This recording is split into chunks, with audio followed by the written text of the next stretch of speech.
The rain struck the tall windows of Ashford Manor like a warning that could not be ignored. Eleanor Ashford stood very still in her father's study, her hands folded in front of her the way she had been taught since childhood. Outside, gray clouds pressed low over the land, and water ran down the glass in thin lines, like tears she refused to shed. Inside the room, the fire burned low, and the man who had always been her protector could not bring himself to look at her. Lord Richard Ashford looked older than his years. His hair had gone almost white in a single season, and his shoulders bent under a weight Eleanor now understood too well. When he finally spoke, his voice trembled, though he tried to sound firm. He spoke of debts, of losses, of obligations that could no longer be avoided. Eleanor listened quietly, already sensing where this was going, her heart slowing, as if bracing for a fall. "The Duke of Greystone has agreed to settle everything," her father said at last. "In return, he requires a wife." The words settled between them, heavy and final. Eleanor did not ask questions. She did not cry. She had grown up knowing that women like her were raised not only to be daughters, but solutions. She nodded once, slowly, and answered in a calm voice that cost her more than her father would ever know. "I understand, Father." That night, alone in her room, Eleanor allowed herself one small moment of grief. She had once imagined love, imagined a marriage built on warmth and laughter. She had dreamed of being chosen, not traded. By morning, those dreams were gone, washed away like the rain from the night before. 3 days later, a leather portfolio arrived with a solicitor who did not smile. Eleanor read the contract in silence. The words were cold and exact. There was no mention of affection or companionship. The Duke required an heir and a duchess who would host his home. In exchange, her family would be saved. Eleanor signed her name with steady hands, though each letter felt like something precious slipping away. The wedding took place beneath a sky as gray as her thoughts. Greystone Cathedral rose before her carriage, dark and severe, more like a monument than a place of joy. The guests were few. Eleanor understood why. No family wished to announce that their daughter had been given away to pay a debt. When she saw the Duke for the first time, standing tall at the altar, her breath caught despite herself. Adrian Thornwell was striking in a way that felt distant and cold, like winter sunlight. His expression held no warmth, only restraint. His eyes, gray and unreadable, watched her approach with careful attention, as if assessing a responsibility rather than greeting a bride. The ceremony passed quickly. His voice was calm and controlled. When the vows were done, he did not kiss her. He simply offered his arm and led her away. It was in the quiet space near the doors that he finally spoke to her. "We must be clear," he said, his voice low and even. "This marriage is an arrangement. You will have comfort and respect, but do not expect love. I cannot offer it." Something inside Eleanor cracked, though her face remained composed. She inclined her head. "I understand, Your Grace." The journey to Greystone Hall was silent. Miles passed beneath the carriage wheels, but Eleanor felt as though she were standing still, watching her life move away from her. Greystone Hall loomed ahead, all gray stone and narrow windows. It felt less like a home and more like a fortress. The staff greeted them with perfect formality. Adrian acknowledged them briefly, then led Eleanor inside without ceremony. He showed her the house quickly, without warmth or detail. Drawing rooms, halls, and staircases passed in a blur. When they reached the west wing, he stopped. "These are your rooms," he said. "My chambers are in the east wing. We will keep separate schedules." Eleanor nodded again. That gesture was becoming familiar. That evening, she dressed carefully for dinner, hoping perhaps for conversation. The dining hall was vast. Adrian sat at the far end of the table. They ate in silence, the sound of silver against china echoing like an accusation. Days turned into weeks. Eleanor learned the rhythm of the house and her place within it. Adrian was gone before she woke. She ate alone. she walked the halls alone. Greystone Hall was beautiful, orderly, and unbearably empty. The library became her refuge. Shelves stretched from floor to ceiling, filled with books that showed signs of being well loved. Eleanor spent hours there, reading by the window, finding comfort in words when her own life felt too quiet. One afternoon, Adrian entered the library and stopped short when he saw her. Surprise flickered across his face. "I did not realize anyone used this room," he said. "I hope I am not intruding," Eleanor replied gently. "You did say I was mistress of the house." Something shifted in his expression. He nodded and reached for a book. For a brief moment, their worlds touched, and Eleanor sensed there was more beneath his cold manner than he allowed anyone to see. That night, for the first time since her wedding, Eleanor felt something dangerous stir inside her. Hope. Winter settled over Greystone Hall slowly, as if the land itself were holding its breath. Frost crept along the windows each morning, and the moor beyond the manor turned hard and colorless. Eleanor moved through the days quietly, filling her hours with books, letters never sent, and long walks through halls that echoed with her footsteps. She had learned the habits of the house and, more painfully, the habits of her husband. Adrian Thornwell remained distant, yet no longer entirely absent. He did not avoid her now. Instead, he existed near her, like a shadow that never quite touched. He would appear in the library while she read, taking a chair across the room. They did not speak at first. They simply shared the silence, and somehow that silence felt different than before, less sharp, less lonely. Eleanor noticed small things. He favored history and estate records, but kept volumes of poetry close at hand. He frowned when he read passages that stirred memory. Sometimes, when he thought she was not looking, his gaze would lift from his book and rest on her, thoughtful and troubled, before he quickly looked away. One evening, thunder broke across the sky without warning. The storm arrived with violent force, shaking the windows and filling the halls with sudden noise. Eleanor froze where she stood in the library, her heart racing. Memories she had buried rushed back, leaving her breath shallow and her hands shaking. When the lights went out, panic took hold of her completely. She sank to the floor beside the chair, wrapping her arms around herself, trembling as thunder cracked again. She did not hear the door open. She only knew she was no longer alone when she heard her name spoken urgently. Eleanor. She looked up to see Adrian kneeling beside her, a candle in his hand. His face was pale with concern, stripped of its usual distance. Without hesitation, he sat beside her and took her hand, holding it firmly. "You are safe," he said steadily. "I will not leave you." He stayed. As the storm raged, he spoke quietly, telling her stories of his childhood, of his mother reading to him in this very room, of small moments filled with warmth she could hardly imagine him ever having known. His voice was calm and grounding, and slowly Eleanor's fear eased. When the storm passed, he helped her to her feet. The moment lingered, fragile and real. Then his walls returned. He stepped back, nodded once, and left without another word. After that night, everything felt different. They began speaking more often, cautiously at first. A comment about a book. A question about the estate. Their dinners together became regular, no longer marked by silence stretching across the table. Adrian listened when she spoke, truly listened. Once he even asked her opinion on tenant matters, studying her face as if her thoughts mattered.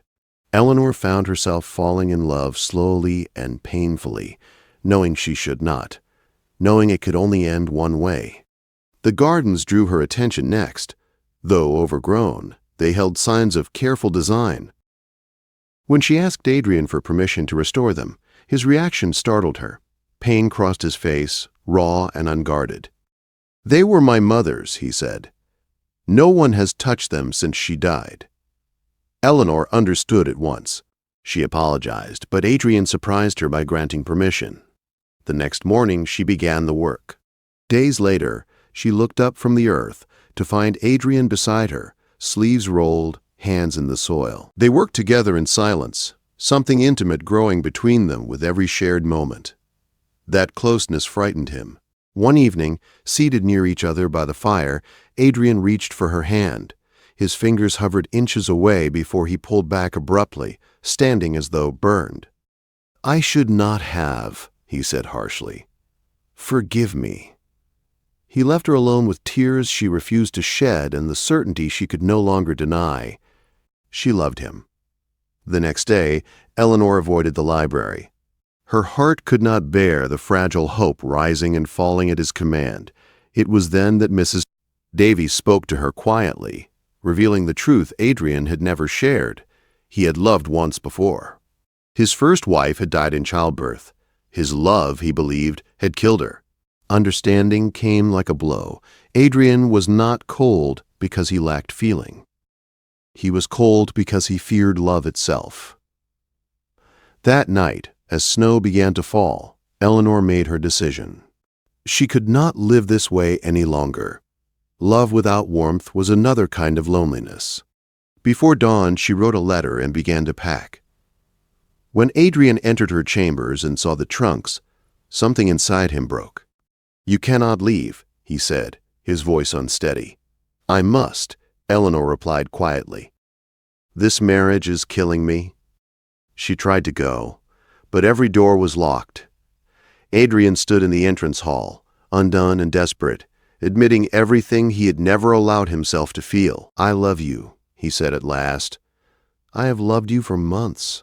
Eleanor listened, heart aching, tears falling freely. When he unlocked every door and stepped aside, giving her back her freedom, she understood the truth of his words. "I will stay," she said softly. "But only if we face this together. No more walls. No more silence." Adrian agreed without hesitation. And for the first time since her wedding day, Eleanor felt something solid beneath her feet. Not certainty, but possibility. Spring came slowly to Greystone Hall, as if the land itself needed reassurance before it dared to bloom again. Snow melted into soft earth, and pale green shoots appeared where Eleanor and Adrian had worked side by side months before. The manor felt different now. Windows were opened. Fires burned, not from necessity, but comfort. The silence that once ruled the halls had been replaced by quiet conversation and, at times, gentle laughter. Eleanor stayed, but she did not return to the life she had been living before. She no longer waited in silence or made herself small. Adrian kept his promise. He spoke when fear rose in him instead of retreating. Some days it was difficult. Old habits clung stubbornly, and there were moments when his instinct was still to withdraw. But now, when that happened, he returned. He chose her, every time. They spent long evenings in the library, not as strangers sharing space, but as husband and wife learning each other anew. Adrian spoke of his past without shame now. He spoke of his mother, of how her death had first taught him that love could vanish without warning. He spoke of Catherine not as a ghost that haunted him, but as a chapter of his life that had shaped him. Eleanor listened without jealousy. She understood that loving him meant accepting his scars, not competing with them.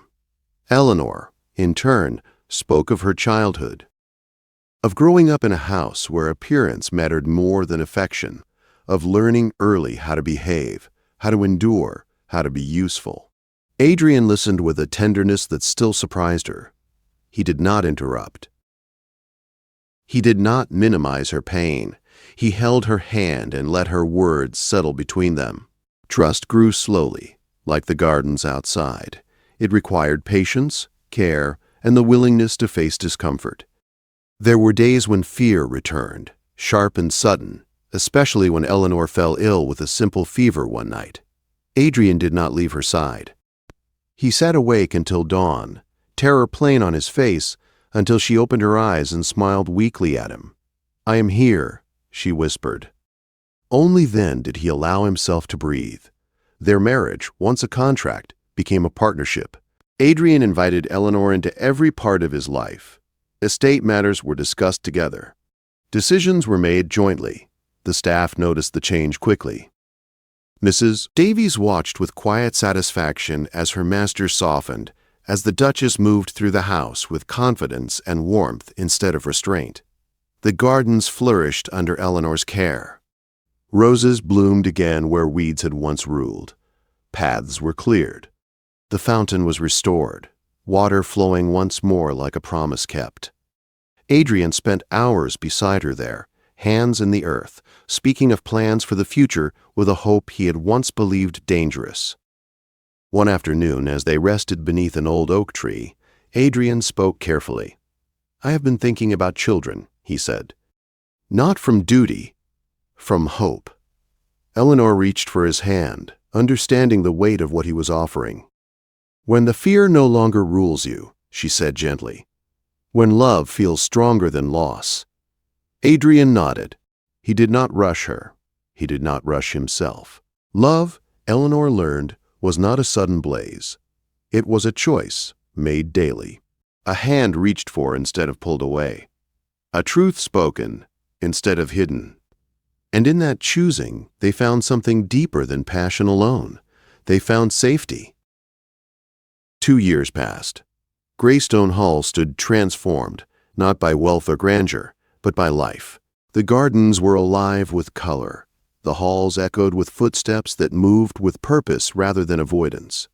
Adrian laughed now, openly and without fear. Eleanor carried herself with a confidence she had never known before. On a warm afternoon, Eleanor sat in the garden beneath the oak tree, her hand resting on her belly.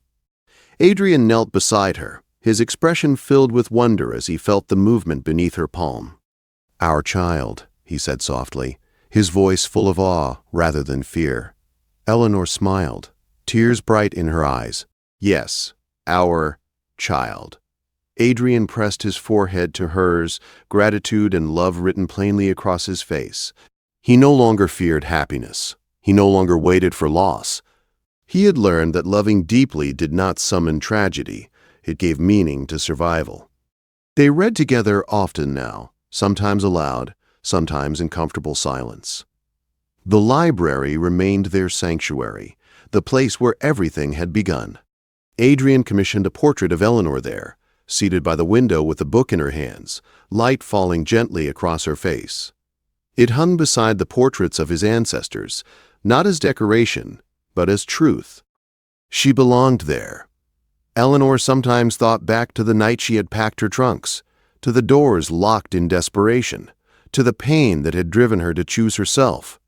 She understood now that walking away had not been an act of rejection. It had been an act of survival. And survival had forced truth into the light. Adrian never locked another door. Years later, as their child played among the roses, Eleanor watched Adrian from across the garden. He stood with sunlight in his hair, laughter in his voice, life fully embraced. She thought of the man she had married, cold and unreachable, and marveled at the transformation. Love had not erased his past. It had given him the courage to live alongside it. Adrian caught her watching him and smiled. That open smile meant only for her. He crossed the garden and took her hand, grounding himself in her presence as naturally as breathing. "I am glad you stayed," he said quietly. "So am I," Eleanor replied, "but I am glad I was willing to leave." He nodded, understanding completely. They stood together in the garden they had rebuilt, in the life they had chosen, knowing that love was not the absence of fear, but the decision to face it together. And in that choice, they found something stronger than loss. They found home.